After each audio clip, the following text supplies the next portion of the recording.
Hi guys! Related ha! Happy Valentine! Ngayon, narito ngayon, ang aking guest ay, siyempre, kilala to, ang pasyente ko, pero kaibigan, kapamilya na, no?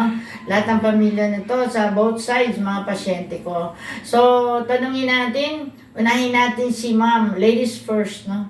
So, unahin natin si Ma'am Cleo. Pakinggan natin kung bakit napunta. Sige. Sa mapagpalang gabi po, maraming salamat po dahil sa lahat po ng, simula po nung nakilala namin si Sister Ne, sa lahat po ng nagiging health journey namin, siya po yung unang tinatakbuhan namin. Doon nagpapadoktor naman po kami. Yes. Pero malaki pong bagay na kapag hinihipo niya po kami sa mamagitan ng kanyang therapeutical hands, talaga pong nakakaramdam kami ng instant ginhawa. Kaya maraming salamat po sa Lord sa pagbibigay po sa amin kay Sister Ne. Okay. Kanina, Sister, Ma'am Cleo, ano ang naramdaman mo? Ba't bigla na Kanina po kasi parang feeling ko pinadel ako. Kasi sakit-sakit po. Kasi mataas ang lagnat. Ulo hanggang paa. Pero dahil po nahipo na ako ni Sister Ne, somehow po naiibsan na siya. Na-pray At over na. na-pray na po ako ni Sister Ne. So, ganun kabuti ang Panginoon.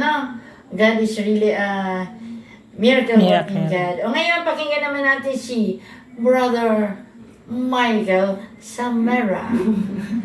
Magandang araw po sa inyong lahat.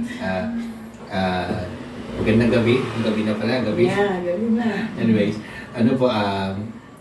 usually po matagal na kaming pasyente ni Sister Ne. So pag may nararamdaman kami sa katawan, may lamig sa likod, or basta hindi magandang pakiramdam, ang unang takbuhan namin yan, Gout, di ba? pati gout, unang takbuhan namin yan, pumunta kami dito kay Sister Ne para magpa-therapy. Kasi totoo naman, pag nate-therapy kami, nakakaramdam kami ng ginhawa. Ayan. So, sinabi ka rin ni Cleo, salamat sa Panginoon. Yun yung nasa heart ko rin na we are really thankful sa Lord kasi nakilala namin si Sister Ne.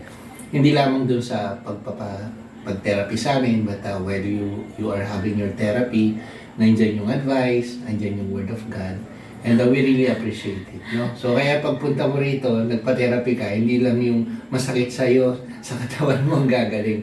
Bibigyan ka pa ng mga magagandang advice, tsaka ng pampalakas ng loob. Yun. Salamat sa Diyos. Salamat, Sister Ne. Yes, salamat din sa kanila. Kasi sa totoo lang, sa mga event nila, lagi kami kasama, di ba? Kasama kami, may biyaya pa, di ba? Ganun talaga yun eh. Talaga naman, blessing. Sabi nga nung the other, yung gospel, ilaw kayo ng buhay namin. Asin kayo ng buhay namin, no?